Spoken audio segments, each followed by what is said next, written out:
I just wanted to say today I am doing my 366th video.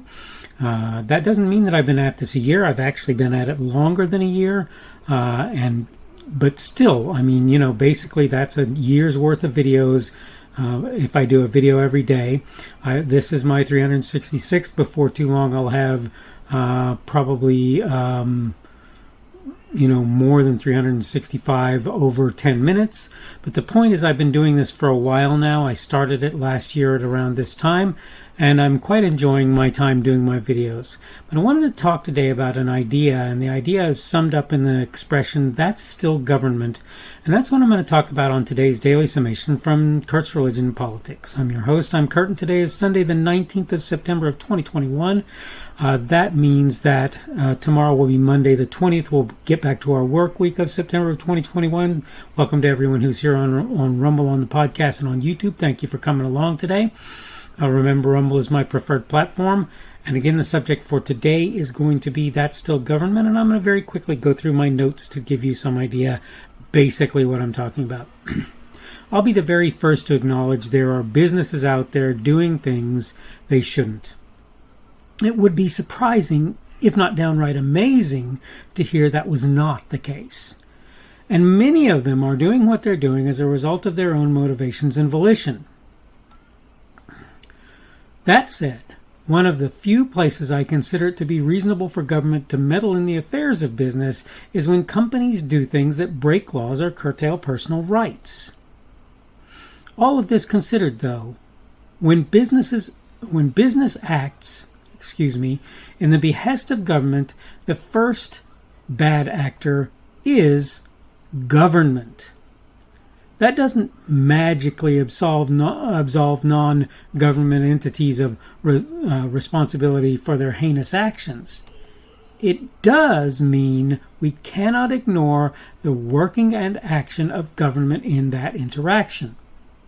Neither can they be let off the hook. Neither can government be let off the hook.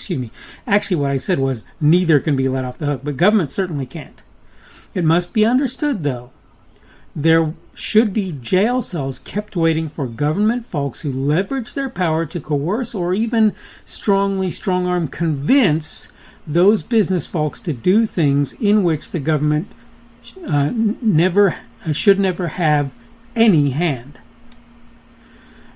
But to those who say we should stop supporting obviously reasonable, honest businesses because of the failure of the bad apples, I say that's patent rubbish. If you stop supporting such folks, what are you telling them? The same applies to people in government who choose to behave in proper, good ways. They need our support. I don't think people like Dan Bongino or Dinesh D'Souza are intending to say don't support such folks. I believe their perspective is refuse to support government types and business folks who are bad. Right? It doesn't take a genius to figure that out.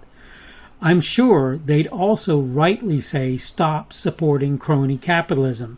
The problem?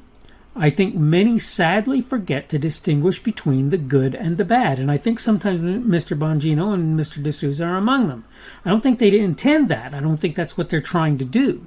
But you have to understand, when you put out a message and people can even potentially take it for saying something, you have to be really careful that you don't seem to be saying exactly what it is that they're supporting when it's wrong. That's a big part of the message today. Let's not forget, when government uses things like holding rules and regulations over the heads of business, that's still government. Now, to be fair, okay, I'm done with my notes. To be fair, it is absolutely correct to say that when businesses accept government coercion as a result of having regulation rules and so forth that they can hold over their head, rather than standing up to them, that's horribly bad. And I don't care who it is, whether it's Twitter, whether it's Facebook, whether it's CBS, I don't care, whether it's some coffee company somewhere, I don't care. Whoever it is, if you allow government to coerce you into bad action, if you're a bank or a credit union or a credit card company, and you allow government to coerce you into bad action because they decide that they have the right to do that. This thing I heard recently, which by the way is worse than what if I'm hearing it correctly, is worse than what most people think, in which government is trying to get people to tell on people who do supposedly more than $600 transactions. Actually, that's false, if I understand correctly. What they're doing is saying, for an account that has more than $600 in it, if you do any transaction, it should be reported on. Now, maybe that's not how it is. So I'll stand corrected if that's wrong, but that's what I'm hearing. It's actually worse. And the point is, anytime anybody allows coercion of that sort to stand, allows government to have their filthy paws in stuff that they have no business doing, you're going to continue to have problems. I grant that. But the first problem, the initial problem, the real problem is that's still government doing what it's doing. When a company does bad, when a company does wrong, if they do something illegal, if they do something that is against rules or regulations or whatever, and the rules and regulations or laws are correct, if they curtail the rights of private citizens, okay, then that, as I say, is, in my opinion, time for government to step in, because those people are doing things that they ought not be doing. If they do things that are just wrong and that there's no real rule, regulation, law, or whatever against, then it's time for people to stop supporting those entities. It's not even about banning. It's not even about, what's the term everybody likes to use, embargoes, or it's not embargoes. You know the term that I'm looking for. Of course, it's slipping my mind at the moment, but where you boycotts. It's not about boycotts. I had somebody in Target treat me in a way, and I don't normally name names, but I'm going to today, just this one time, treat me in a way in a particular Target store that I wasn't willing to accept. They were unwilling to back down and stop what they were doing, and I told them at the time, and I tell you now, it'll certainly be a long time, and I may never darken the doors of that Target store again. I'm not willing to have people treat me badly, whether business or government, in ways that they don't have any legitimate reason to do so, and particularly when it has to do with my family, and just treat it like, oh, everything's okay. Everybody has a breaking point. I'm not saying if somebody accidentally steps on your foot or rolls a cart in front of you or something. I'm not saying anything like that. You have to decide where your point is. In this case, they were telling me that there were things that were true about my son that he'd been doing for a long time that they suddenly decided that they had a problem with. And I basically told them, no, we're not playing that game. And like I say, I walked out, leaving everything where it was, letting them deal with it, telling them this is yours to deal with now. And I would do the same thing again tomorrow if it happened, because it wasn't acceptable. And again, it's less about me and more about them. If they had said something of the sort to me, I'd have said quite simply, well, okay, see you later, and I'd have walked out and probably not come back. In this case, I particularly told them, guys, this is unacceptable, and I am not coming back if this is how you're going to respond to my son or treat him. So this is the thing. And that's autism aside, to be quite frank with you. The autism makes a difference, and I'll grant you that, and I treat him differently than I would others because of it.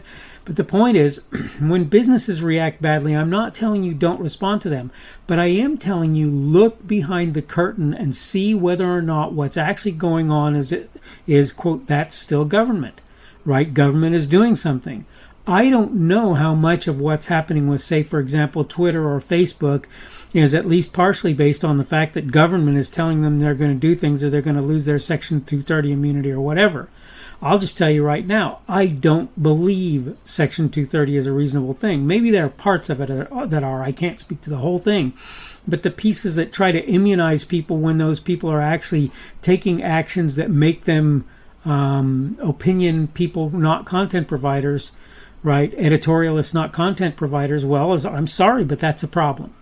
All right, I need to go ahead and wrap this up. This is the Daily Summation from Kurt's Religion and Politics. Just remember, though, this is not just on business, it's on government too. Anyway, I'm your host, I'm Kurt. In fact, more on government than on business probably. I'm your host. I'm Kurt. Today is Saturday, the 19th of September of 2021. That means tomorrow will be Monday. Today is Sunday, the 19th of September.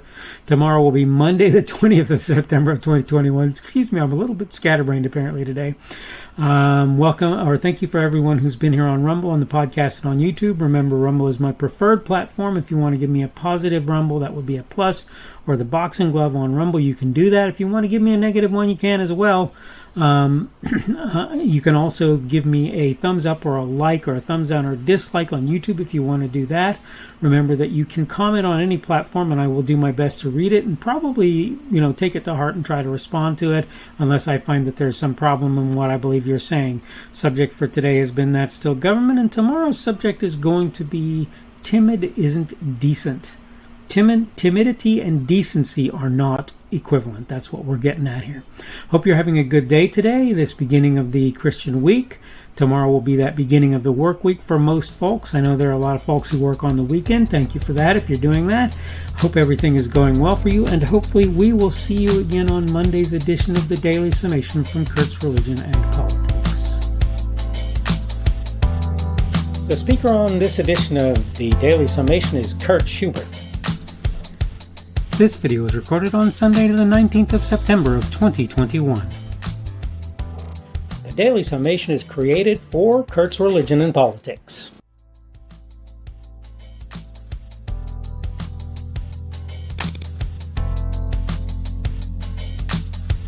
Thanks for watching this edition of the Daily Summation from Kurt's Religion and Politics. I hope you found it entertaining or instructional, or maybe both. If you want to see more from me, you can go to blogs.kpschubert.com. That's blogs.kpschubert.com. I am on Twitter, Parler, and Minds.com. My handle on each of those is @kpschubert. That's @kpschubert. I have a Rumble and a YouTube channel. They are the Kurt's Religion and Politics channels on Rumble and YouTube. I have a Facebook page. The Facebook page is Kurt's Religion and Politics as well. I am on Patreon. If you want to support me, that's one of the better places you can do that, and you will find me at Kurt's Religion and Politics on Patreon. I have a podcast. The podcast is podcasts with an S .kpschubert.com. That's podcasts.kpschubert.com. I think you should be able to find me with relative ease on Apple Podcasts, Google Podcasts, and Spotify as well. The best way I find to do that is to look for Kurt's Religion and Politics. You can try to use the Daily Summation. I find that it doesn't work as well as a general rule, but you can always try that. I'm glad to have you aboard today, and hopefully we will see you again tomorrow.